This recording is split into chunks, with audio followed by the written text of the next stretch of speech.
Bonjour tout le monde et bienvenue sur chaîne Cuisine Marocaine, j'espère que vous allez bien. Aujourd'hui, je vous partage une nouvelle recette gourmande des petits gâteaux sablés. Parfait au moment du thé ou du café, idéal aussi pour les fêtes ou si vous recevez vos invités. Ils sont très réussis, faciles à réaliser. Au cours de cette vidéo, je vous partage toutes les astuces pour les réussir. Vous trouverez également une variété de recettes de gâteaux traditionnels, modernes et sans cuisson sur ma chaîne. Je vous invite à les découvrir. Alors sans tarder, on commence par citer les ingrédients. Alors j'aurai avoir besoin de 250 g de beurre tendre. Je l'avais sorti du frigo à l'avance, la voilà.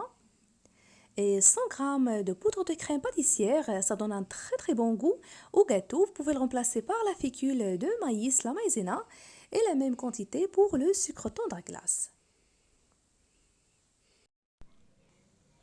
Ici, j'ai deux petits œufs, ou bien vous utilisez un gros œuf selon ce que vous avez, avec la vanille, la levure chimique et bien sûr la farine blanche de blé tendre, de bonne qualité.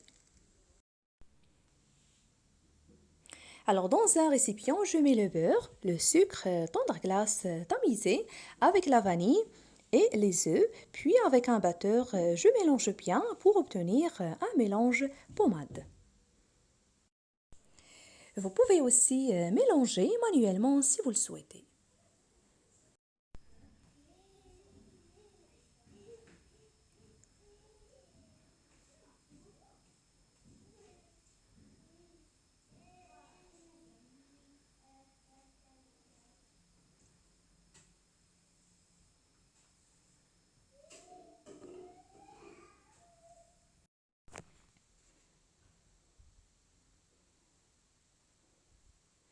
Alors regardez la consistance du mélange, il faut qu'elle sera comme ceci, homogène et pommade, avant d'ajouter les autres ingrédients.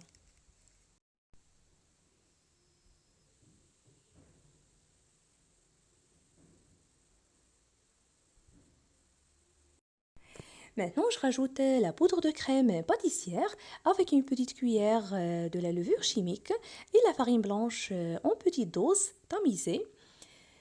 Puis, je ramasse la pâte manuellement avec les doigts. On ne doit pas la pétrir, donc je vais juste la ramasser comme toutes sortes de pâtes à sabler.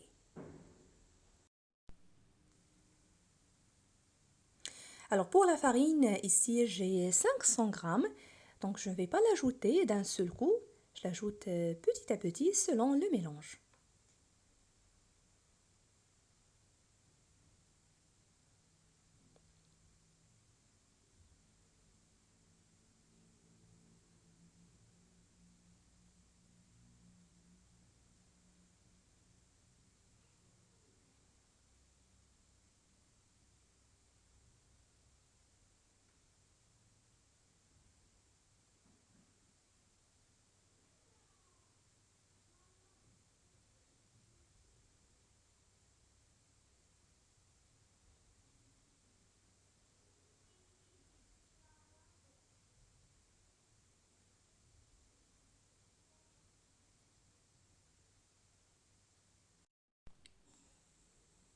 Alors pour la quantité de farine, j'ai juste ajouté 450 grammes seulement.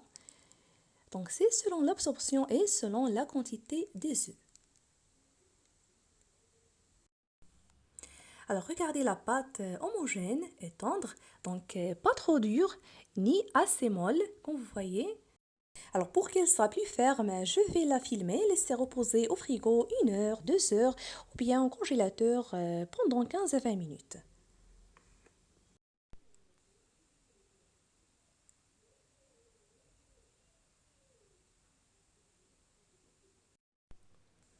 Après ce temps, la voilà. J'enlève ce film alimentaire et je commence à la travailler.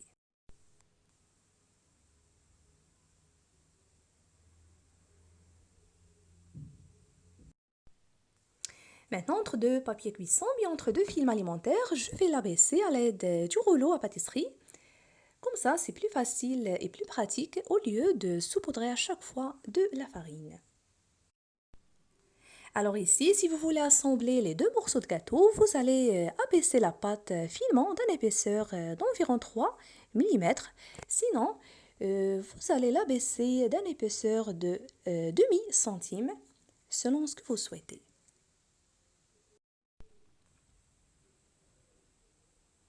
Maintenant, vous découpez des formes selon les tampons et les découpeurs de votre choix. Alors, vous en avez un large choix, il y en a diverses formes et j'ai réalisé plusieurs recettes de gâteaux avec ces tampons. Vous trouverez les recettes sur ma chaîne si vous voulez.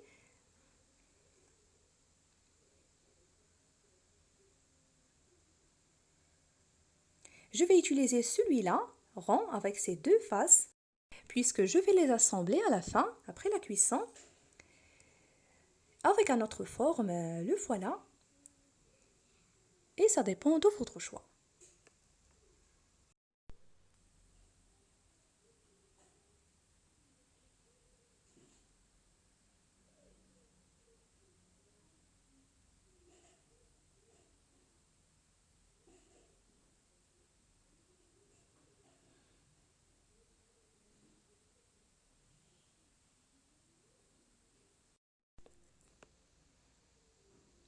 Une fois terminés, je les ai placés dans un plat qui va au four.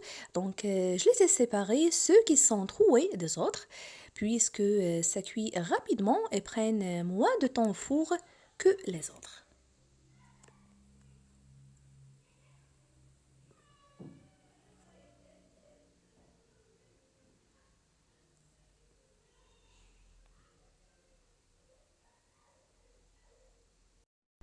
Une fois terminés, je vais les enfourner à 180 degrés pendant environ 10 minutes. Alors, pendant la cuisson, je vais juste allumer le bas du four et les 2 dernières minutes de cuisson, je vais allumer le haut pour obtenir la couleur un peu dorée de sablé. Pour les chutes et l'excédent de pâte, je les ai ramassés, les filmés et laissés reposer au congélateur pendant environ 10 minutes avant de travailler la pâte de nouveau. Les voilà après la cuisson, après la sortie du four. Ça sent vraiment bon. Ils ont gardé la couleur blanche mais un peu dorée, comme vous voyez.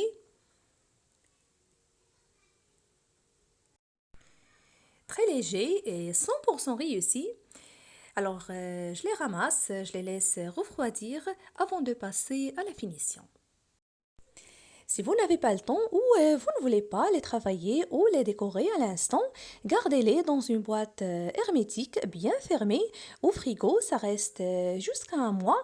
Ni le goût ni la consistance changent.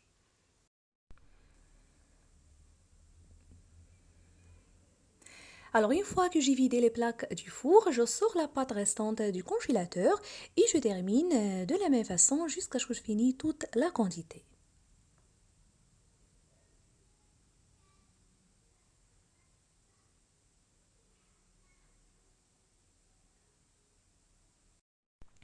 Maintenant, on va passer à la finition. Alors pour cela, je vais faire dorer quelques amandes concassées au four pendant 2 à 3 minutes en les surveillant. Bien sûr, la finition et la décoration, ça dépend de votre choix. Les voilà après la sortie du four.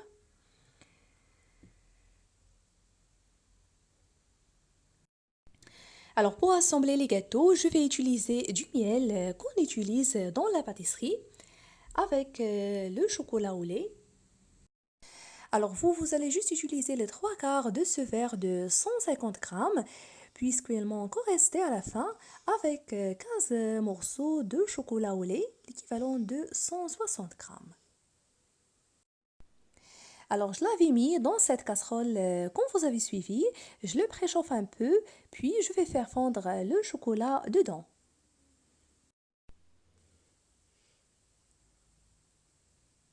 Voilà, j'ai retiré la casserole du feu. Encore chaude, j'ajoute les morceaux de chocolat et je mélange bien.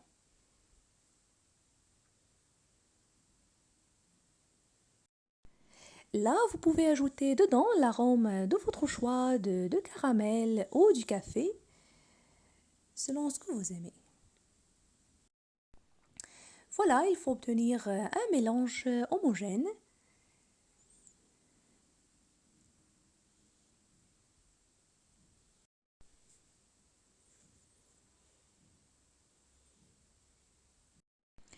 Je commence par les gâteaux troués. Avec le pinceau, je badigeonne tout le dessus.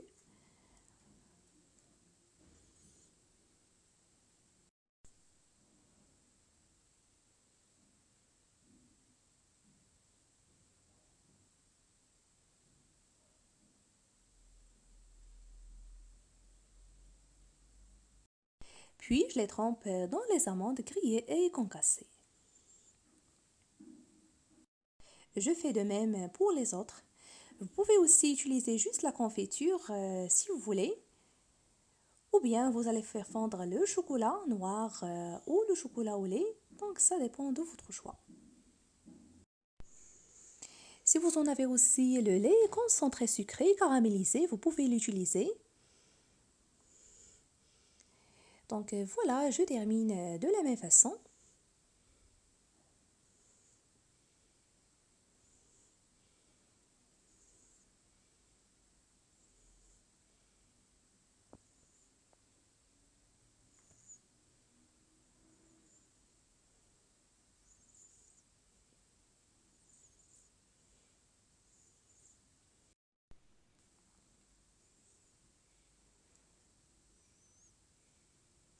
Avec ces ingrédients, vous allez obtenir une grande quantité de gâteaux. Maintenant, je vais les souder, les assembler, comme vous allez voir.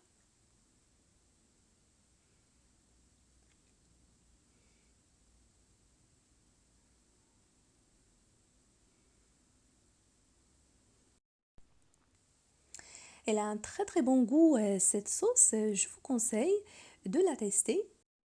Vous pouvez l'utiliser dans les desserts et pour décorer les gâteaux, cakes, les tartes, donc divers choix.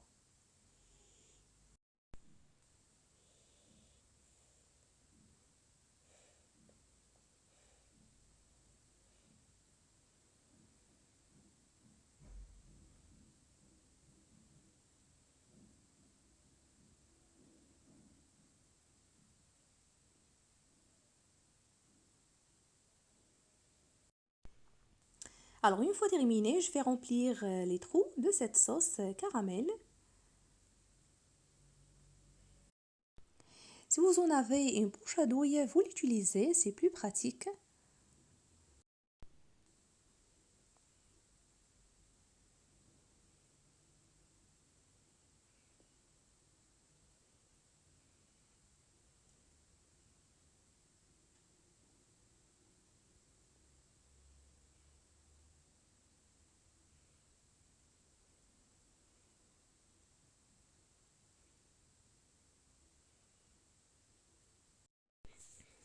Les voilà après la finition. Vraiment un vrai délice. Je vous invite à les tester. Si vous voulez les réserver, gardez-les dans une boîte hermétique au frigo. S'ils vous ont plu, n'oubliez pas le pouce bleu, le partage et de me laisser vos commentaires. Si vous êtes nouveau, n'hésitez pas à vous abonner sans oublier d'activer la cloche. Vous trouverez également une variété de recettes de gâteaux, toujours faciles à réaliser sur ma chaîne. Je vous remercie de suivre cette vidéo et je vous retrouve prochainement.